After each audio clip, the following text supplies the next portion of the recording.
Welcome to another episode on our channel. We had to refilm the intro to uh, this particular review because I actually got some things in that have upgraded the figures. You won't see it in the turnarounds, but in the beginning and the end, you'll see the upgrades to both these figures. So, of course, we've seen Obi-Wan Kenobi, the younger version, before. And I complained about the pants. They were a darker white than the robe here, and I thought, doesn't match, doesn't do anything for me. When I got this figure, the Sideshow outfit from somebody on eBay, this one actually had brown pants on it.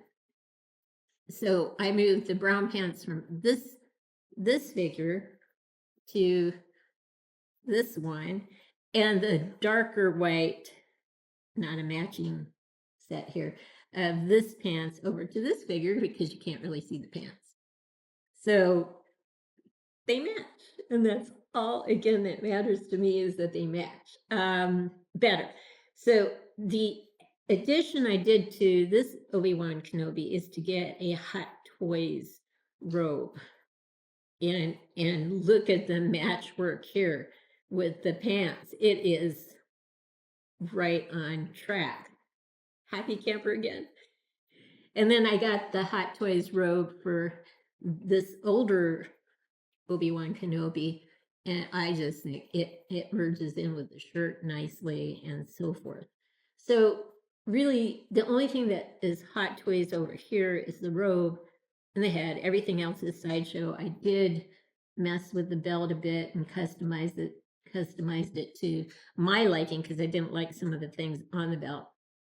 And the only thing Hot Toys over here is the head and the robe, and everything else is Sideshow. But I think I've got the matches down that I want.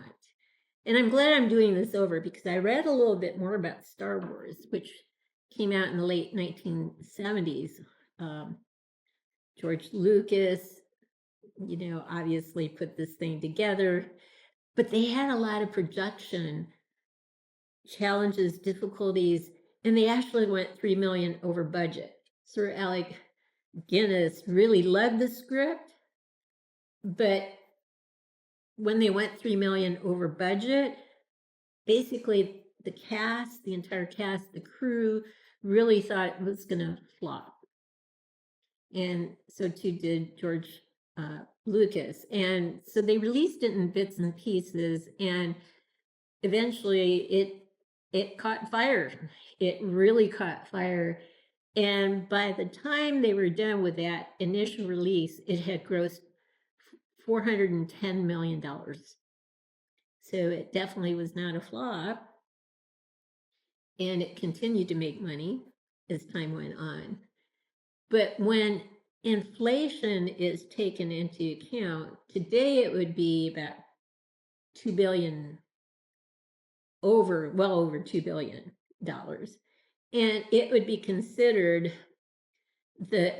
taking into account inflation, the second highest grossing film of all time in North America, second only to Gone with the Wind. So I found that utterly fascinating information. So here he is.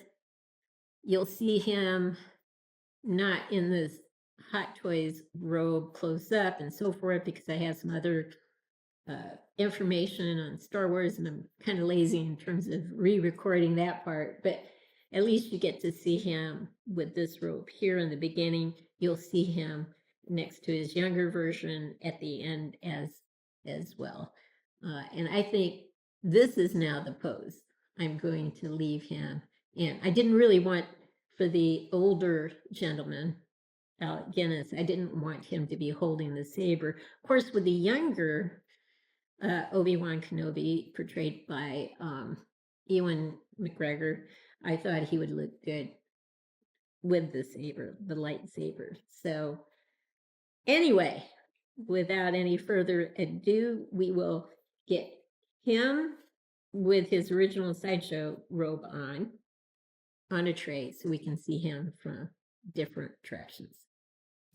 I had originally gotten an unbranded head and some Sideshow clothing and so forth.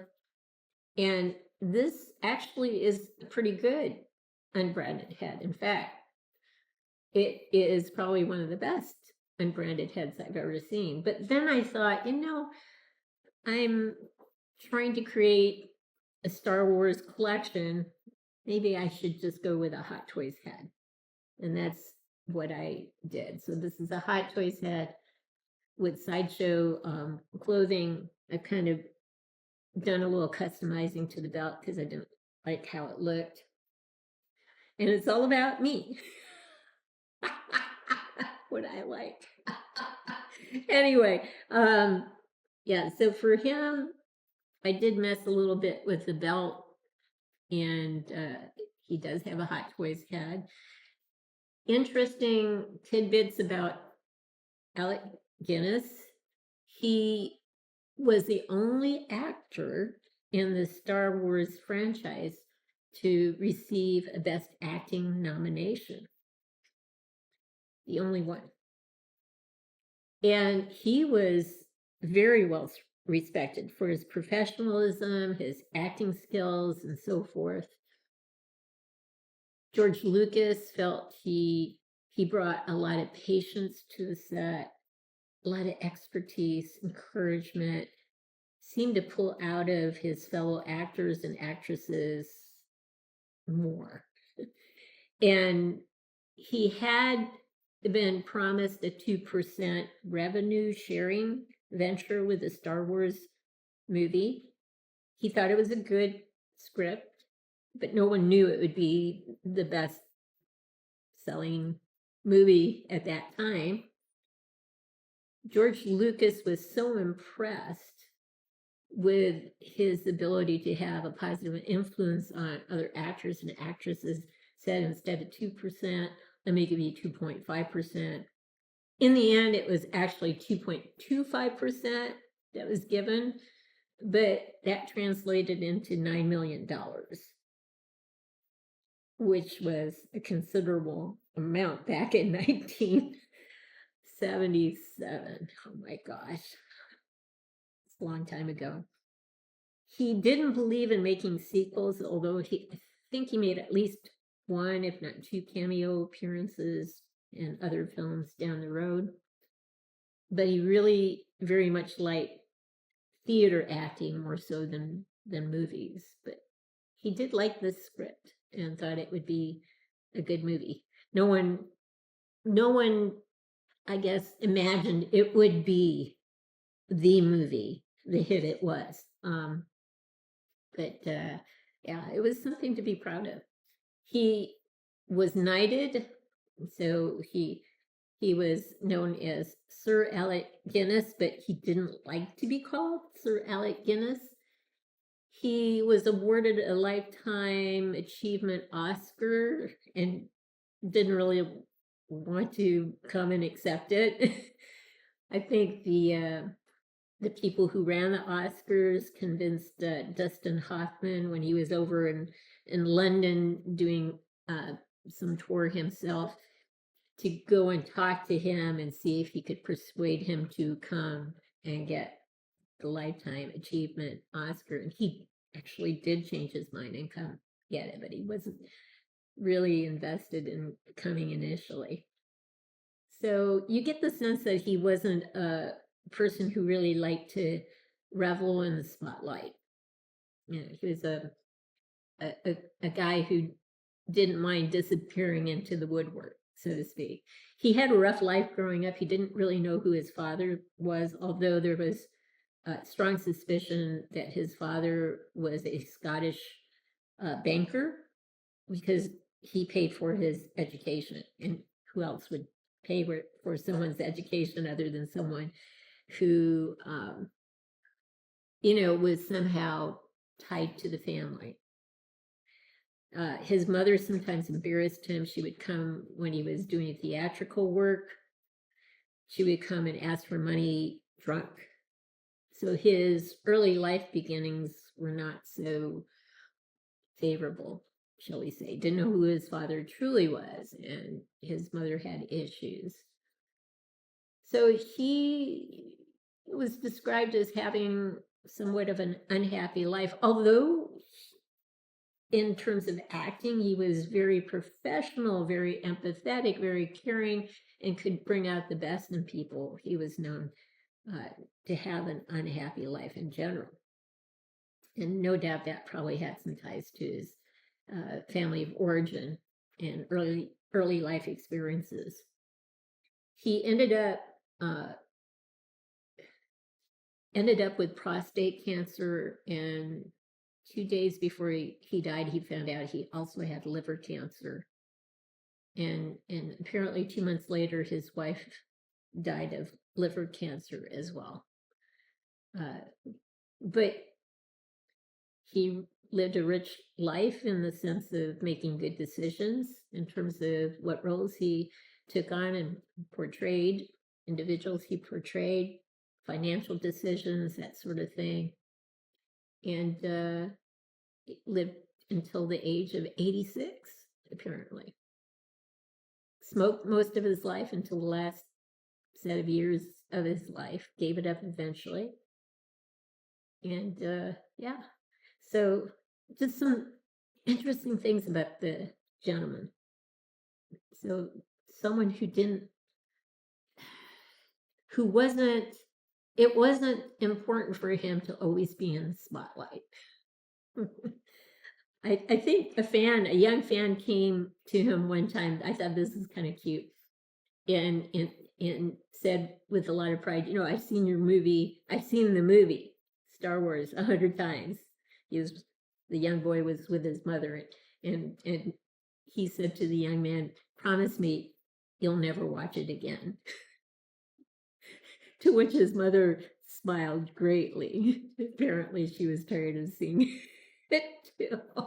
Anyway, so here is Alec Guinness as Obi-Wan Kenobi, and we'll pause now, get him on a turn tray so you can see him from different directions. So the only thing Hot Toys on him is his head sculpt. Everything else is pretty much Sideshow. I did do some things to the belt. I wanted to customize a bit more and kind of tried to draw this color down into the boots because matching is so important to me. I didn't really want to put the saber in his hand because I wanted him more in a dignified pose. So this is how I think I will keep him. So we'll pause now and get some tighter shots from here on up. I've really fallen in love with the colors used in Star Wars as long as everything matches. Pretty good. So here he is with a few more details since he's closer up.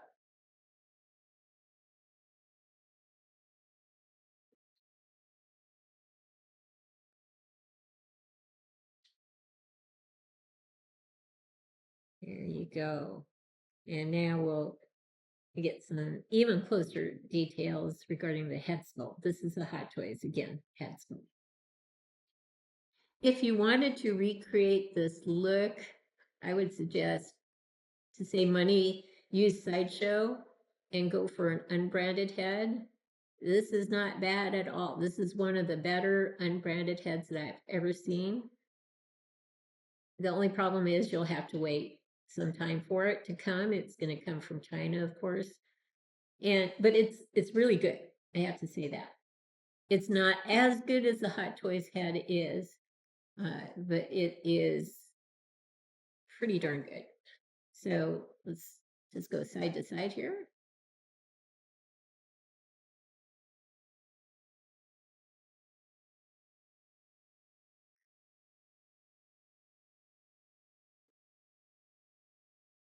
And you can tell when you look at this guy, this is Alec Guinness. So there you go.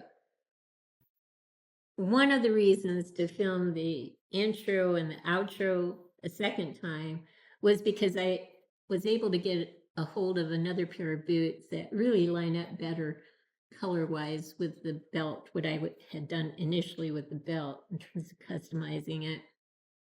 But I have to say, the Hot Toys robes, they are just exquisite. They're form-fitting.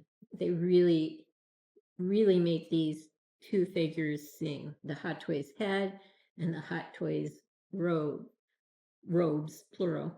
You can get Sideshow outfits and you'll save a ton of money that way. End up with just stunning figures if you just simply add heads, Hot Toys heads, and robes. So that's the trick I've learned, at least with Star Wars figures. Look for Sideshow stuff. And then just for the things that'll make the figures sing, like the robe and the head sculpt, go for Hot Toys in those domains. The sabers, they, you really can't tell. Pants, boots, that sort of thing. It's not a significant enough change to want me to buy the whole Hot Toys set. I'm very content with this. If you're okay with not having an art box and you want some wonderful looking Star Wars figures, that's the way I would go.